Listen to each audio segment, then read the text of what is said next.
வணக்கம். ஜெயா பிளஸ் செய்திகளுக்காக பூர்ணிமா. செய்திகளை விரிவாக பார்ப்பதற்கு முன்பாக தலைப்புச் செய்திகளை பார்க்கலாம். சிறப்பு டிஜிபி ராஜேஷ் தாஸ் மீதான பாலியல் துன்புறுத்தல் வழக்கை உயர்நீதிமன்றம் நேரடியாக கண்காணிக்கும். விசாரணை குறித்து குறிப்பிட்ட கால இடைவெளியில் சிபிசிஐடி அறிக்கை தாக்கல் செய்ய உத்தரவு.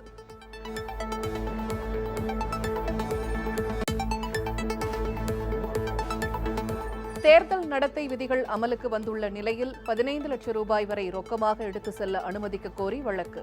சென்னை உயர்நீதிமன்றம் தள்ளுபடி.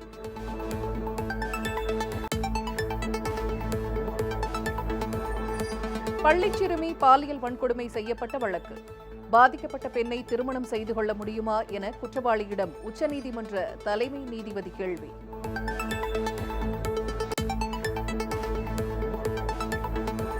அசாம் மற்றும் மேற்கு வங்க மாநிலங்களில் சட்டமன்ற தேர்தலுக்கான ஏற்பாடுகள் தீவிரம்.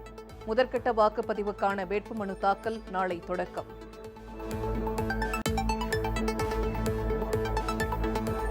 மேற்கு வங்க சட்டப்பேரவை தேர்தலில் திரிணாமுல் காங்கிரசுடன் இணைந்து போட்டி. ராஷ்டிரிய ஜனதாதளம் அறிவிப்பு.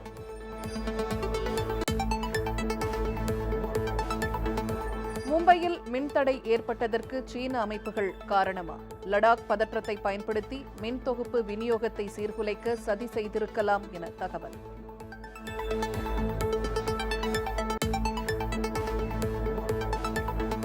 தமிழ் மொழியையும் தமிழர் பண்பாட்டையும் சிதைக்கும் RSS மற்றும் மோடியின் முயற்சியை அனுமதிக்கவே முடியாது. கன்னியாகுமரி தேர்தல் பிரச்சாரத்தில் ராகுல் காந்தி திட்டவட்டம்.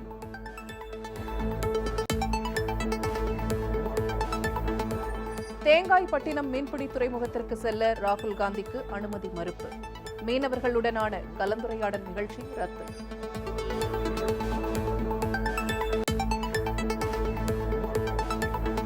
விவசாயத்துறையை தனியார் மயமாக்குவதற்கான தருணம் வந்துவிட்டது. பிரதமர் மோடி பகிரங்க அறிவிப்பு.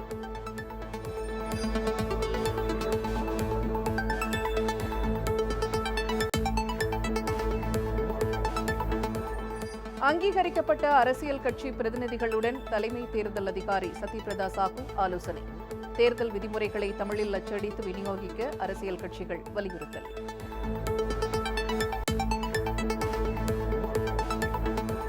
கூட்டணியில் தேமுதிக நிலை குறித்து எடப்பாடி தரப்பே முடிவு செய்யும் என பாஜக கருத்து. பாஜகவுக்கான தொகுதிகள் குறித்து 2 தினங்களில் முடிவாகும் என்றும் மாநில தலைவர் முருகன் தகவல்.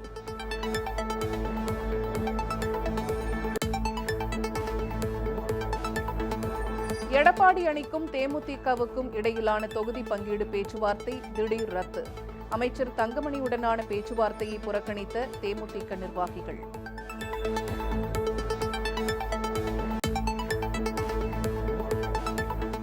நீட் தேர்வு விடைத்தாள் முறைகேடு தொடர்பான வழக்கு. சிபிசிஐடி விசாரணைக்கு சென்னை உயர்நீதிமன்றம் உத்தரவு.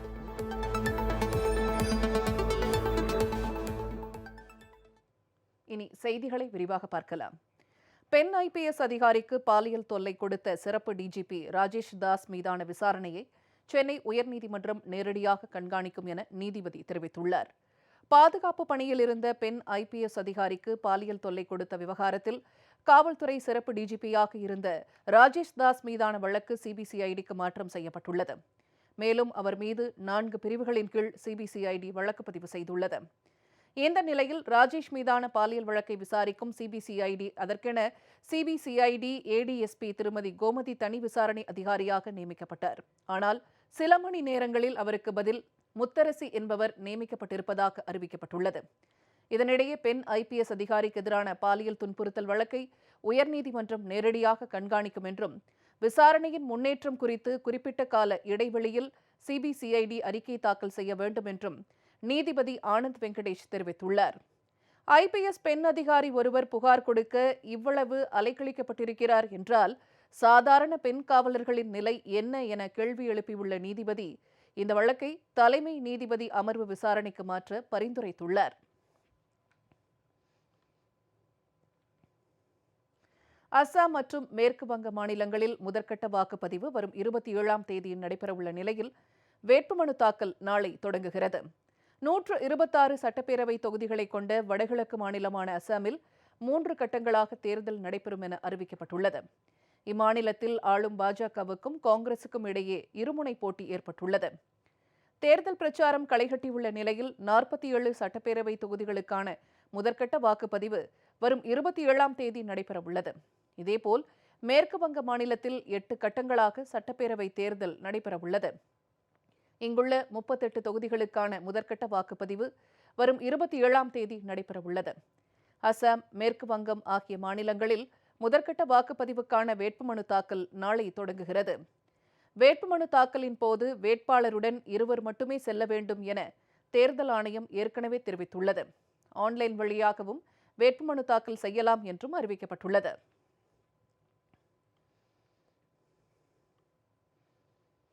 மேற்கு வங்க சட்டப்பேரவை தேர்தலில் முதலமைச்சர் மம்தா பானர்ஜி தலைமையிலான திரிணாமுல் காங்கிரசுடன் இணைந்து போட்டியிட உள்ளதாக ராஷ்டிரிய ஜனதாதளம் கட்சி தலைவர் திரு தேஜஸ்வி யாதவ் தெரிவித்துள்ளார். மேற்கு வங்கத்தில் 8 கட்டங்களாக சட்டப்பேரவை தேர்தல் நடைபெறவுள்ளது. 38 தொகுதிகளுக்கான முதற்கட்ட வாக்குப்பதிவு வரும் 27ஆம் தேதி தொடங்குகிறது.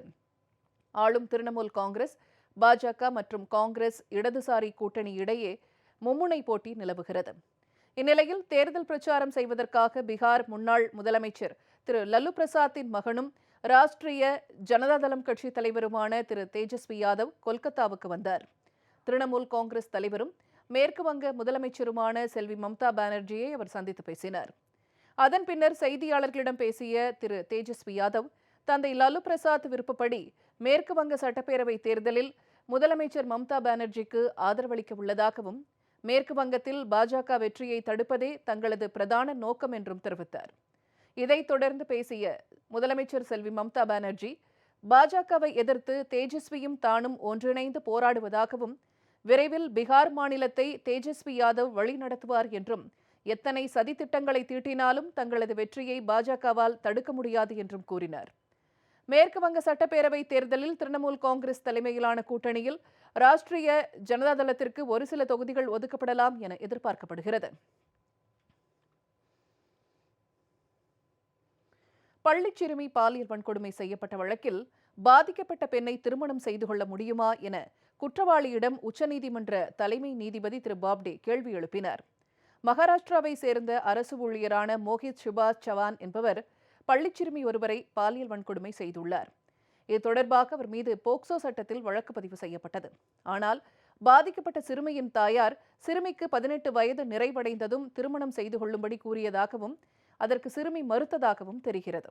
ஆனால் தற்போது 18 வயது பூர்த்தியானதால் திருமணம் குறித்து மோஹித் சுபாஷ் சவானிடம் பேசிய போது ஏற்கனவே தனக்கு திருமணமாகிவிட்டது என அவர் கூறி மறுத்துள்ளார். இதனால் பாலியல் வன்கொடுமை வழக்கில் ஜாமீன் கோரி மோஹித் சுபாஷ் சவான் உச்சநீதிமன்றத்தில் மனு தாக்கல் செய்துள்ளார். இந்த மனுவை இன்று விசாரித்த உச்சநீதிமன்ற தலைமை நீதிபதி திரு பாப்டே, பாதிக்கப்பட்ட பெண்ணை திருமணம் செய்து கொள்கிறீர்களா என குற்றம் சாட்டப்பட்ட மோஹித் சுபாஷிடம் கேள்வி எழுப்பினார். தாங்கள் வற்புறுத்தவில்லை, ஆனால் திருமணம் செய்ய மறுத்தால் கைதாவதோடு அரசு வேலையும் பறிபோகும் என தெரிவித்துள்ளார். கைதாவதிலிருந்து பாதுகாப்பு வழங்கக் கோரி மோஹித் சுபாஷ் உயர்நீதிமன்றத்தில் தாக்கல் செய்த மனு தள்ளுபடி செய்யப்பட்டது குறிப்பிடத்தக்கது.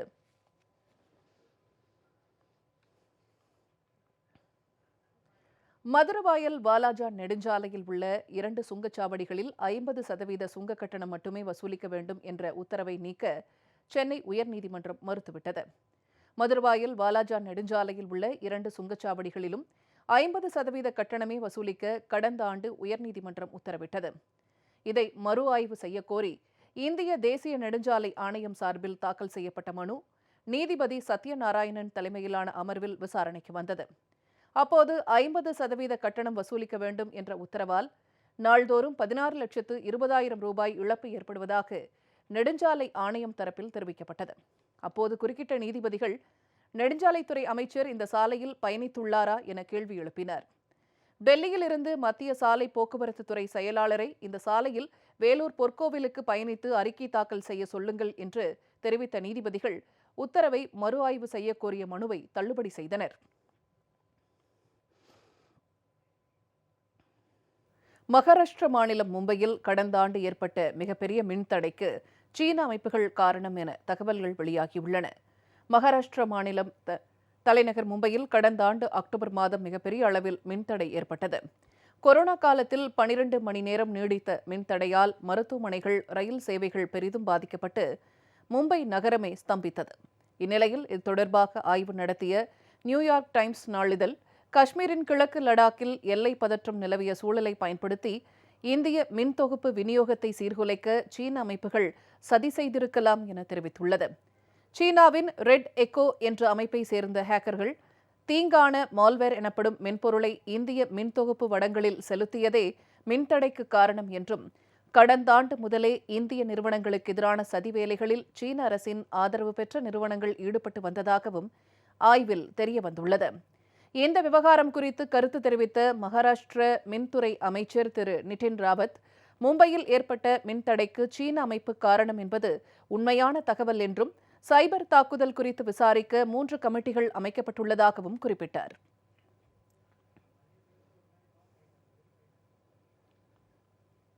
வேளாண் துறையில் தனியார் பங்களிப்பிற்கான தருணம் வந்துவிட்டதாக பிரதமர் திரு நரேந்திர மோடி தெரிவித்துள்ளார்.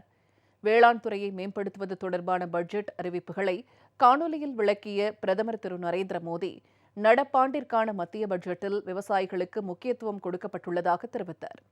விவசாயிகளின் கடன் தொகைக்கான இலக்கு 16.5 லட்சம் கோடி ரூபாய் நிர்ணயம் செய்யப்பட்டுள்ளதாக குறிப்பிட்ட பிரதமர், அறுவடைக்கு பிறகு வேளாண் பொருட்களை பாதுகாப்பதற்கும் பதப்படுத்துவதற்குமான தொழில்நுட்பங்களை மேம்படுத்த வேண்டும் என தெரிவித்தார்.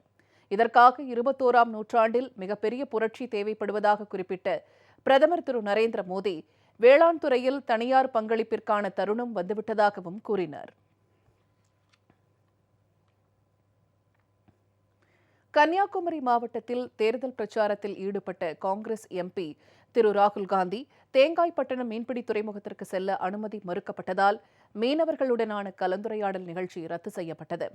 காங்கிரஸ் நாடாளுமன்ற உறுப்பினர் திரு ராகுல் காந்தி தமிழகத்தில் 3 நாட்கள் பிரச்சாரம் மேற்கொண்டார். தூத்துக்குடி, நெல்லை மாவட்டங்களில் பல்வேறு தரப்பு மக்களையும் சந்தித்து வாக்கு சேகரித்த அவர் பிரச்சாரத்தின் நிறைவாக இன்று கன்னியாகுமரி சென்றார். நாகர்கோவிலில் உள்ள அச்சங்குளம் கிராமத்தில் சாலை பிரச்சாரம் மேற்கொண்ட திரு ராகுல் காந்தி தக்கலை உள்ளிட்ட இடங்களில் பொதுமக்களிடம் ஆதரவு திரட்டினார். சர்ச் சாலையில் பேசிய திரு ராகுல் காந்தி, எடப்பாடி பழனிசாமி பிரதமர் முன்பு தலைகுனிந்து நிற்பதாகவும், முதல்வர் மக்களுக்கு தலைகுனிய வேண்டும், மோடிக்கு அல்ல என தெரிவித்தார். பிரதமர் மோடியும் RSSம் தமிழ் மொழியையும் கலாச்சாரத்தையும் சிதைக்க முயற்சி செய்வதாகவும் குற்றம் சாட்டினார். இந்நிலையில் தக்கலை அடுத்துள்ள முளகுமூட்டில் உள்ள புனித ஜோசப் மெட்ரிக் மேல்நிலைப் பள்ளியில் மாணவ மாணவியர்களுடன் கலந்துரையாடலில் கலந்து கொண்ட திரு ராகுல் காந்தி யோகா போட்டியில் கலந்து கொண்டு வெற்றி பெற்றதோடு மேடையில் தண்டால் செய்து அனைவரின் பாராட்டையும் பெற்றார்.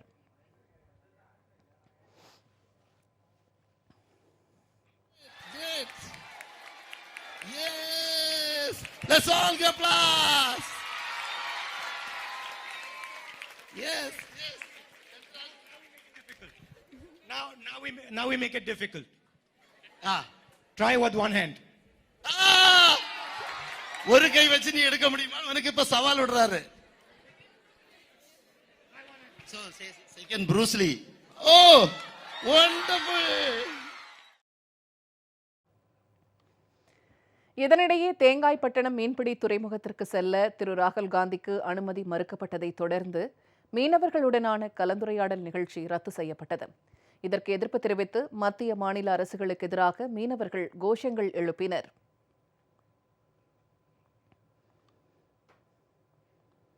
தேர்தல் விதிமுறைகளை தமிழில் அச்சடித்து விநியோகிக்க வேண்டும் என்றும், பீகாரில் அப்பட்டமாக தேர்தல் விதிமுறை மீறப்பட்டது என்றும், தமிழகத்தில் நிகழாதவாறு பார்த்துக் கொள்ள வேண்டும் என்றும் தேர்தல் ஆணைய ஆலோசனைக் கூட்டத்தில் அரசியல் கட்சிகள் வலியுறுத்தியுள்ளன. தமிழக சட்டப்பேரவைக்கு வரும் ஏப்ரல் 6ஆம் தேதி ஒரே கட்டமாக தேர்தல் நடைபெறுகிறது. இதற்கான ஏற்பாடுகளை தேர்தல் ஆணையம் தீவிரமாக மேற்கொண்டு வருகிறது. தேர்தல் நடத்தை விதிகள் அமலுக்கு வந்துள்ள நிலையில் அங்கீகரிக்கப்பட்ட அரசியல் கட்சிகளின் பிரதிநிதிகளுடன் தலைமைச் செயலகத்தில் தலைமை தேர்தல் அதிகாரி திரு சத்யபிரதா சாஹூ ஆலோசனை நடத்தினார். இதில் இந்திய கம்யூனிஸ்ட், காங்கிரஸ் உள்ளிட்ட 11 அங்கீகரிக்கப்பட்ட கட்சிகளின் பிரதிநிதிகள் கலந்து கொண்டனர். கூட்டத்திற்கு பின் செய்தியாளர்களிடம் பேசிய காங்கிரஸ் துணைத் தலைவர் திரு தாமோதரன், பணப்பட்டுவாடாவை தடுத்து நிறுத்தினால்தான் 234 தொகுதிகளிலும் முறையாக தேர்தல் நடைபெறும் என்று குறிப்பிட்டார். தபால் ஓட்டுகளை நீங்கள் எப்படி முறைப்படுத்த போறீர்கள்? அதில் முறைகேடுகள் நடப்பதற்கு வாய்ப்புகள் அதிகமாக இருக்கின்றது. ஏனென்றால் பீகார் சட்டமன்ற தேர்தலில் 40க்கும் மேற்பட்ட தொகுதிகளில் தபால் வாக்குகள் முடிவுகள்தான் அங்கே பாரதிய ஜனதாக்கும் ஆளுங்கட்சி கூட்டணிக்கும் அங்கே சாதகமாக இருந்தது. ஆகவே அதே நிலைமை தமிழகத்தில் ஏற்பட்டுவிடக்கூடாது என்பதையும் கூறினோம். வாக்காளர்களுக்கு சானிடைசர், முகக்கவசம், குடிதண்ணீர் போன்ற வசதிகளையும் கண்டிப்பாக ஏற்படுத்தி தர வேண்டும் என்று கோரிக்கை விடுத்தோம். பிரதமர் மோடி, அமித்ஷா வருகையின் போது தேர்தல் விதிமீறல் நடைபெற்றதாகவும் தேர்தல் விதிமுறைகளை தமிழில் அச்சடித்து விநியோகிக்க வேண்டும் என்றும் இந்திய கம்யூனிஸ்ட் கட்சியின் செய்தி தொடர்பாளர் திரு வீரபாண்டியன் வலியுறுத்தினார். முதலில் தேர்தல் அறம் சார்ந்த நெறி சார்ந்த கருத்துக்களை தமிழில் அச்சடித்து வழங்க வேண்டும் என்று நாங்கள் கேட்டுக்கொண்டிருக்கிறோம். முழுக்க முழுக்க ஆங்கிலத்தில் இருக்கிறது, அது தமிழில் வழங்கப்பட வேண்டும், மேலிருந்து கீழ் வரை தமிழில் வழங்கப்பட வேண்டும் என்று அழுத்தம் திருத்தமாக நாங்கள் சொல்லியிருக்கிறோம். தேர்தல் என்று வந்துவிட்டால் சட்டத்தின்படி அனைவரும் சமம், தேர்தல் விதிகளுக்கு அனைவரும் சமம். பிரதமரோ உள்துறை அமைச்சரோ அதற்கு அப்பாற்பட்டவர்கள் அல்ல. பீகாரில் அப்பட்டமாக தேர்தல் விதிகள் மீறப்பட்டது. நாட்டின் பிரதமரே அதற்கு தலைமை தாங்கினார். அதுபோன்ற ஒரு நிலை தமிழ்நாட்டில், இந்தியாவில் எங்கும் வரக்கூடாது, தமிழ்நாட்டில் வரக்கூடாது என்பதை அழுத்தமாக நாங்கள் சொல்லியிருக்கிறோம். அதிலும் உள்துறை அமைச்சர் வருகிற பொழுது எந்த விதமான விதிகளும் பின்பற்றப்படுவதில்லை. காவல்துறை, இன்னும் பாதுகாப்பு, இன்னும் பல்வேறு அம்சங்கள் அப்பட்டமாக மீறப்படுகிறது. அது சம்பந்தமான கேள்விகளை எழுப்ப வேண்டும். இந்த ஆணையத்திற்கு உண்டு, அது அமலாக்கப்பட வேண்டும், அழுத்தம் தர வேண்டும் என்ற இந்திய கம்யூனிஸ்ட் கட்சியின் சார்பில் நாங்கள் கேட்டுக்கொண்டிருக்கிறோம். நெல்லை மாவட்டம் ராதாபுரம் சுற்றுவட்டார பகுதிகளில் கேரளாவில் இருந்து கொண்டுவரப்படும் கோழி இறைச்சி கழிவுகள் கொட்டப்பட்டு வருகிறது. ராதாபுரம் பகுதிகளுக்குட்பட்ட இருக்கன்துறை, செட்டிகுளம், நக்கநேரி, கூடங்குளம் சுற்றுவட்டார பகுதியில் உள்ள கிராமங்களில் கேரளாவில் இருந்து சாக்கு மூட்டைகளில் கொண்டுவரப்படும் கோழி இறைச்சி கழிவுகள் கொட்டப்படுகிறது. இதனால் அந்த பகுதியில் இருக்கும் மக்களுக்கு துர்நாற்றம் வீசுவது மட்டுமல்லாமல் ஏராளமான நோய்கள் வருவதற்கு காரணமாகிறது.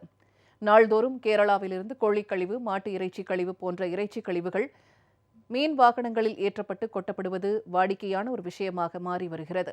எனவே இதனை தடுத்திட தமிழக அரசு உரிய நடவடிக்கை எடுக்க வேண்டும் என அப்பகுதி மக்கள் கோரிக்கை விடுத்துள்ளனர். இது பார்த்தீங்கன்னா நீங்கள் இப்போ இந்த வண்டி உடஞ்சதுனால இப்போ பார்க்குறீங்க. ஆனால் வண்டி உடையாமல் நிறைய வண்டி ரெகுலராக டெய்லி பேசிக்கில் போயிட்டு தான் இருக்குது. இங்கேருந்து பக்கத்து கிராமம் இருக்குந்துறையான நிறைய காலி இடங்கள் இருக்குது. அங்கே யாருக்கும் தெரியாமல் தட்டிட்டு அவங்க பாட்டு போயிடுறாங்க. தனி பிரச்சனை கிடையாது, இது பொது பிரச்சனை. ஒவ்வொருத்தரும் தட்டி கேட்க உரிமை இருக்குது இந்த நாட்டில். உள்ள கிராமம் அவ்வளோத்துக்கு டெங்கு காய்ச்சல் பரவிட்டு இருக்கு. இது கோழி கழிவுலேருந்து வரக்கூடிய கொசு, இதனால தான் டெங்கு காய்ச்சல் வருது. இதை கண்டிப்பாக இதுக்கு ஒரு நிரந்தர முடிவு எடுங்க. போலீஸ்காரங்க எல்லாம் பார்த்துட்டு போகிறாங்க தவிர யாரும் இதுக்கு ஒரு ஸ்ட்ராங்கான முடிவு எடுக்கல. தூய்மை இந்த நம்ம வாய் இதில் தான் பேசிட்டு இருக்குமே தவிர இது தூய்மை இந்த இந்தியாவா? கேரளாவில் கழிவு இங்கே கொட்டுறதுக்கு அனுமதிக்கணும், நம்ம குப்பை தொட்டி ஆகிக்கிட்டு இருக்கோம் தமிழ்நாட்டை. ஏன் கேரளாவில் நீங்கள் அதுக்கு தனியாக ஒரு இடத்த ரெடி பண்ணுங்க, அங்கே கொட்டுங்க. இதுதான் என்னோட இது. கண்டிப்பாக ஒரு நிரந்தர முடிவு எடுங்க சார். எங்கள் ரோட்டு வழியாக இந்த கோழி தீவன கழிவு, பன்னி கழிவு இதெல்லாம் அடிக்கடி போயிட்டே இருக்குது. நாங்கள் இந்த பக்கத்தில் இருக்கவே முடியல, பயங்கர வாடை வருது. நாங்கள் எத்தனையோ வாட்டி இந்த வண்டியெல்லாம் மறிச்சு விட்ருக்கோம். மறிச்சு விட்ட அப்புறம் போலீஸ்காரங்க வராங்க, ஏப்பா விடுங்கப்பான்னு சொல்லிட்டு இருக்காங்க. செக் போஸ்ட்டில் பைசா வாங்கிட்டு அவங்க பாட்டு விட்றாங்க. ஏன் இதை கேரளாவில் கொட்டுறதுக்கு இடமே கிடையாதா?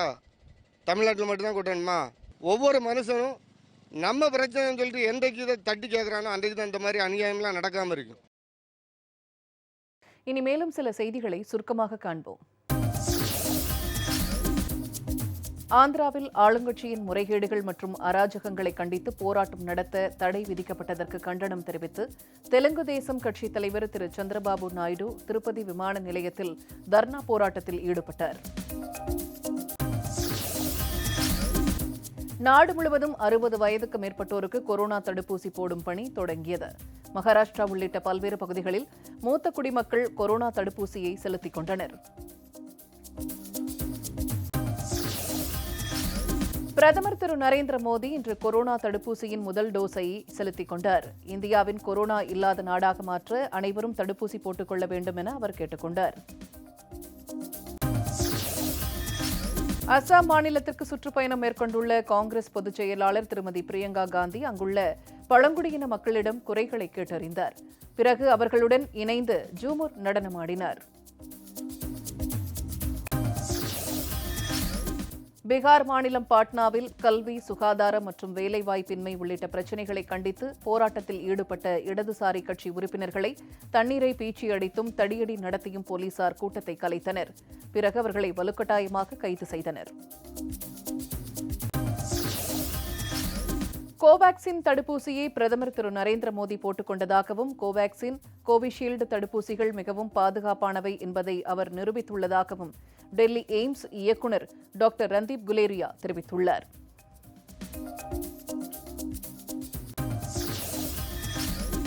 தமிழகத்தில் தேர்தல் நடத்தை விதிகள் அமலுக்கு வந்துள்ள நிலையில் 15 லட்சம் ரூபாய் வரை ரொக்கமாக எடுத்துச் செல்ல அனுமதிக்க கோரிய வழக்கை தள்ளுபடி செய்து சென்னை உயர்நீதிமன்றம் உத்தரவிட்டது. உரிய ஆதாரங்களை காட்டி 50,000க்கும் மேல் பணத்தை எடுத்துச் செல்லலாம் எனவும் உத்தரவிட்டது.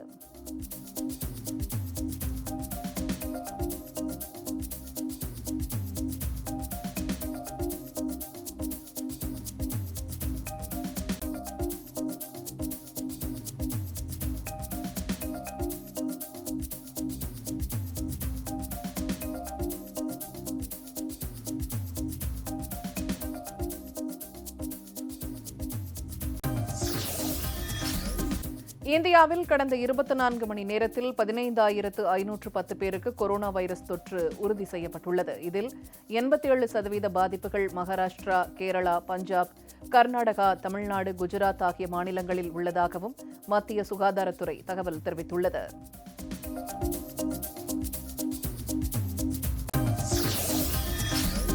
நாட்டில் கொரோனா தடுப்பூசி காரணமாக எந்த மரணமும் ஏற்படவில்லை என மத்திய சுகாதாரத்துறை அமைச்சர் திரு ஹர்ஷ்வர்தன் தெரிவித்துள்ளார். பக்க விளைவுகள் ஏற்படும் விகிதமும் மிகவும் குறைவாக இருப்பதாக தெரிவித்தார்.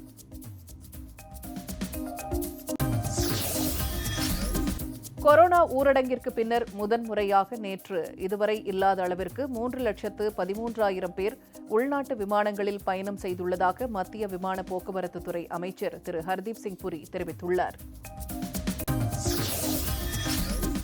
கொரோனா தடுப்பூசி போடுவதற்காக கோவின் செயலியில் பயனர்கள் நேரடியாக பதிவு செய்ய முடியாது என்றும் கோவின் இணையதளம் மூலமாகவே பதிவு செய்ய வேண்டும் என்றும் மத்திய அரசு தெரிவித்துள்ளது.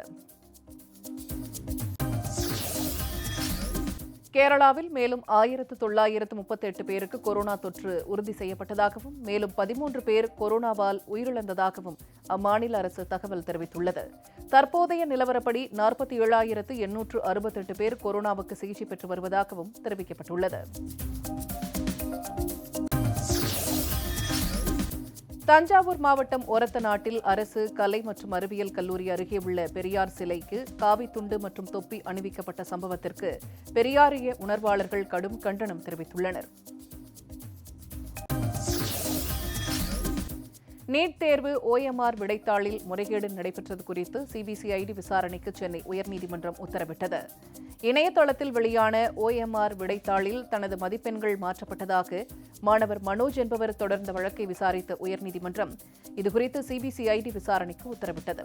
3 மாதங்களுக்குள் விசாரணை அறிக்கை தாக்கல் செய்ய நீதிபதிகள் உத்தரவிட்டனர்.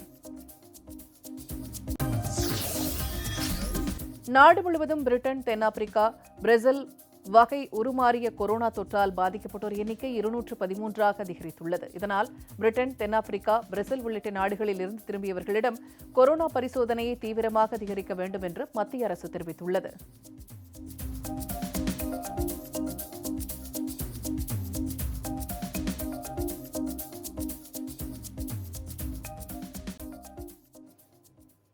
இத்துடன் செய்திகள் நிறைவடைந்தன. அடுத்தடுத்த நிகழ்வுகளுக்கு தொடர்ந்து பாருங்கள் ஜெயா பிளஸ் செய்தி சேனலை.